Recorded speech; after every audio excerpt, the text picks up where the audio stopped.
Hello students, आज हम नया टॉपिक शुरू कर रहे हैं संस्कृति यानी कि कल्चर।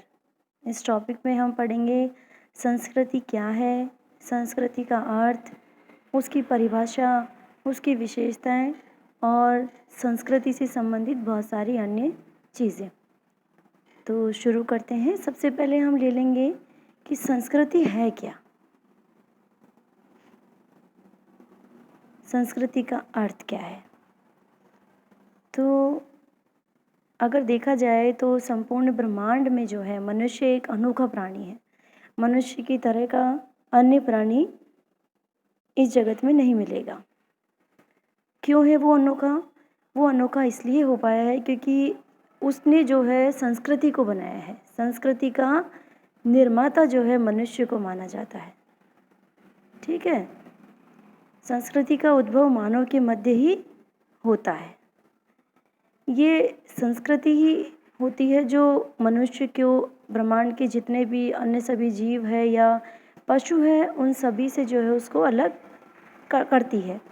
इसलिए अक्सर ये कहते हैं कि संस्कृति का उद्भव जो है मानव के मध्य ही होता है।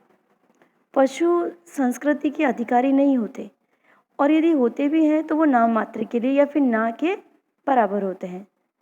तो मनुष्य के पास से उसकी संस्कृति को अगर छीन लिया जाए तो कुछ शेष रहेगा, वो निश्चय ही मानव नहीं रहेगा, बल्कि कोई पशु या फिर कोई बंदर मान लीजिए या किसी भी पशु को मान लीजिए। यानी कि मनुष्य और पशु में सबसे बड़ा अंतर क्या हुआ? उसकी संस्कृति का ही सबसे बड़ा अंतर हुआ, क्योंकि मनुष्य के पास संस्कृति है, उसकी जानवर के पास संस्कृति नहीं है। ये इस ब्रह्मांड का बहुत बड़ा सच है जो कि मनुष्य को अन्य प्राणियों से अलग करता है।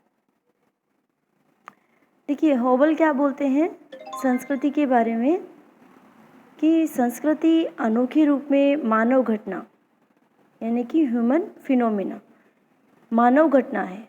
और इस अर्थ में कि पशु जगत में अन्य सभी प्राणियों में मनुष्य ही अकेला एक ऐसा प्राणी है जो संस्कृति को बनाने और उसको बनाए रखने की क्षमता रखता है।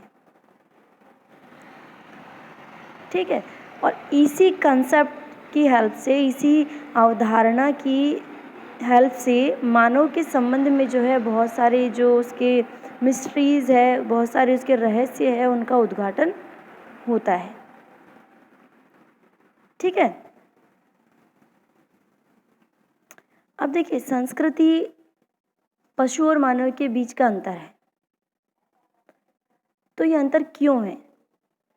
तो लेस्ली वाइट नाम के एक विद्वान हैं, उन्होंने जो है इसको 5 भागों में बांट दिया है कि मनुष्य को पशुओं से अलग क्यों माना गया है, उनके अंदर ऐसा क्या अंतर है जिससे कि संस्कृति सिर्फ मनुष्य की ही देन है।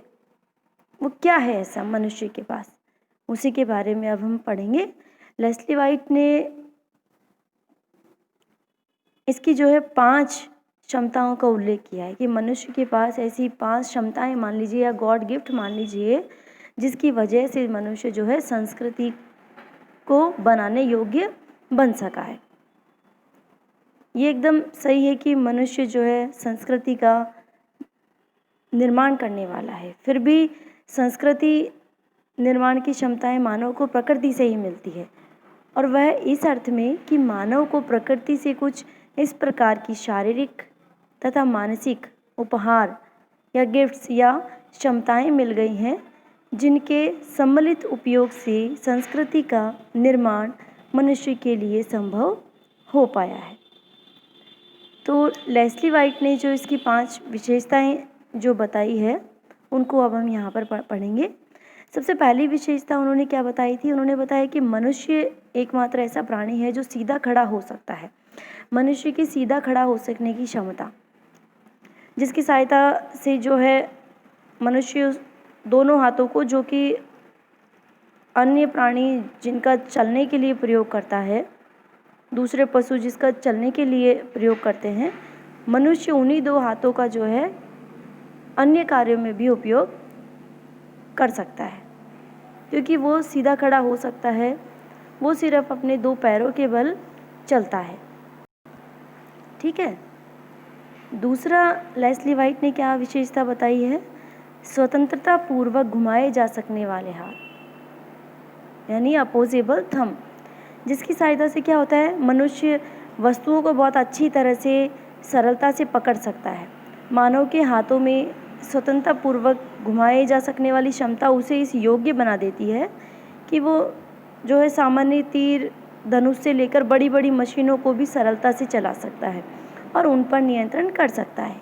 यदि यह क्षमता ना होती तो वास्तुकला यानी कि आर्किटेक्चर से लेकर चित्रकला यानी कि ड्राइंग तक कोई भी रचनात्मक सृष्टि मानव के लिए संभव ही नहीं हो पाती। ठीक है, हम खुद भी अंदाज़ा लगा सकते हैं कि जिसका हमें ईश्वर ने 2 हाथ दिए हैं, यदि उन 2 में से हमारा एक भी हाथ नहीं होता तो हम किस योग्य हैं? हम समझते हैं कि हम समाप्त हो गए अगर हाथ नहीं है तो। तीसरा जो है, मानव की तीक्ष्ण एवं केंद्रित की जा सकने वाली दृष्टि, जिसके कारण मानव को यह योग्यता प्राप्त है कि वह प्राकृतिक और अन्य घटनाओं का निरीक्षण या परीक्षण कर सकता है और उसके संबंध में नई नई खोज कर सकता है। चौथा, लेस्ली वाइट ने जो विशेषता बताई है वो है मेधावी मस्तिष्क। मेधावी मस्तिष्क की सहायता से मनुष्य अन्य पशुओं से कहीं अधिक अच्छी तरह से विचार कर सकता है, तर्क प्रस्तुत कर सकता है और कार्य कारण संबंध को ढूंढ सकता है। और मेन इम्पॉर्टेंट चीज़ है कि मनुष्य अन्य प्राणियों की तुलना में उसकी याददाश्त जो है बहुत तेज़ होती है। वो पिछले समय में हुई घटनाओं को याद भी रख सकता है, जिसका कि वो वर्तमान में और भविष्य में लाभ ले सकता है। ठीक है। अब सभी आविष्कार जो है इसी मेधावी मस्तिष्क की उपज है। आप स्वयं अंदाज़ा लगाइए कि अगर दिमाग ही नहीं है तो क्या कर पाएगा इंसान? वो कैसे अपना विकास कर पाएगा? कैसे वो समाज को अपना योगदान दे पाएगा? ठीक है। तो कुछ विद्वान जो है इस सत्य को एक्सेप्ट नहीं करते हैं। फॉर एग्जाम्पल, अगर डार्विन की बात करें तो डार्विन ने यह घोषणा की थी कि मानसिक क्षमताओं के विषय में मनुष्य और ऊंची जाति के दूध पिलाने वाले जानवरों में कोई आधारभूत अंतर नहीं है। ऐसा किसका मानना था? डार्विन का। उनमें जो भी अंतर है वो किसका अंतर है? मनुष्य में विविध प्रकार की आवाज़ और विचारों को जोड़ने की अत्यधिक शक्ति है। इस अर्थ में जो है उच्च जाति के जानवर तथा मनुष्य की मानसिक शक्ति में जो अंतर है वो क्या हुआ? वो प्रकार का नहीं हुआ बल्कि किसका हुआ? मात्रा का हुआ। तो इसी संदर्भ में आगे प्रोफेसर लिंटन क्या बोलते हैं? लिंटन कहते हैं कि मनुष्य तथा पशुओं के व्यवहार में अनेक अंतर है, लेकिन ये अंतर मात्रा के हैं, ना कि प्रकार के हैं। हम इन विचारों से सहमत नहीं हो सकते, क्योंकि ये बताना बहुत कठिन नहीं है कि मनुष्य और पशु की मानसिक शक्ति में अंतर केवल मात्रा का नहीं है बल्कि प्रकार का भी है। और इसी अंतर की वजह से मनुष्य अनेक ऐसे काम कर सकता है जो पशुओं के लिए असंभव होते हैं। केवल मनुष्य ही गंगा जल में और नल के पानी में अंतर बता सकता है। कोई भी कुत्ता, बिल्ली या बंदर इस अंतर को समझ नहीं सकता। केवल मनुष्य ही है जो कि बहन और बहू में अंतर बता सकता है और वो जानता है कि ये मेरी बहू है, ये मेरी बहन है। कोई पशु नहीं, केवल मनुष्य ही जो है धनुष बाण से लेकर जहाज तक, एरोप्लेन से लेकर कार तक, कोई भी जानवर ये काम कर सकता है। अगर हम ऐसा सोचते हैं तो ये हमारी बेवकूफ़ी होगी। ठीक है। केवल मनुष्य जो है जादू का चमत्कार दिखा सकता है, कोई पशु नहीं। केवल मनुष्य का ही जो है भगवान, शैतान, दानव, देवता, स्वर्ग और नरक में जो है अंतर मालूम होता है उसे। केवल मनुष्य ही जो है उसको ये लगता है कि अमर का गुण जो है मनुष्य ही प्राप्त कर सकता है। यानी कि कुल मिलाकर है कि जन्म और मरण से जो है मनुष्य भली भांति परिचित होता है, कोई भी पशु इस घटना से परिचित नहीं होता है। ये सभी अंतर जो है मनुष्य और पशु के दिमाग में केवल मात्रा भेद के कारण नहीं होते हैं, बल्कि क्या होता है? प्रकार भेद के कारण ही संभव है।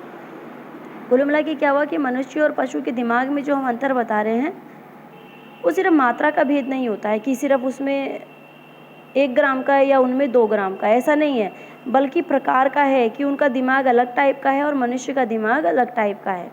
ये उनके अंदर मुख्य अंतर होता है।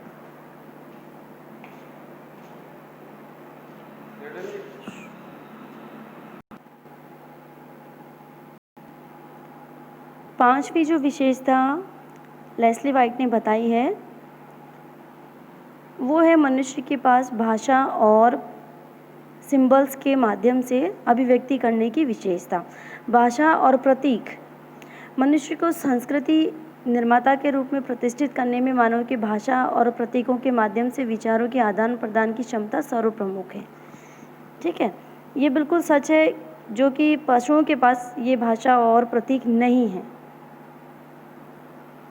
ठीक है, और ये अर्थपूर्ण जो प्रतीक है, जो सिंबल्स हैं, इनको भाषा के माध्यम से व्यक्त करने की तथा विचारों के आदान प्रदान करने की क्षमता जो है मनुष्य में ही है। केवल उसमें ये अनोखी विशेषता है जो किसी भी पशु से बिल्कुल दूर की बात है। भाषा के द्वारा मनुष्य ज्ञान और विज्ञान को प्राप्त करता है। मनुष्य और पशु में जो सबसे बड़ा अंतर है वो किसका है? भाषा का ही है। भाषा अपने अनुभवों को दूसरों तक नहीं पहुंचाती, लेकिन भाषा व प्रतीक के सहारे से अपने ज्ञान और अनुभवों को एक पीढ़ी से अन्य पीढ़ी तक पहुंचा सकता है। इन भाषा और प्रतीक के सहारे प्रत्येक समाज में बचपन से ही मनुष्य को जो है उसका समाजीकरण करने में सहायता मिलती है। इससे भाषा ही एकमात्र माध्यम है जिसके कारण नए नए सांस्कृतिक तत्वों का जन्म होता है, सांस्कृतिक व्यवस्था की स्थिरता होती है और उसमें कंटिन्यूटी बनी रहती है। तो इससे बिल्कुल क्लियर है कि संस्कृति के निर्माण में, विकास में, परिवर्तन में, उसके विस्तार में भाषा और प्रतीकों का बहुत बड़ा योगदान होता है।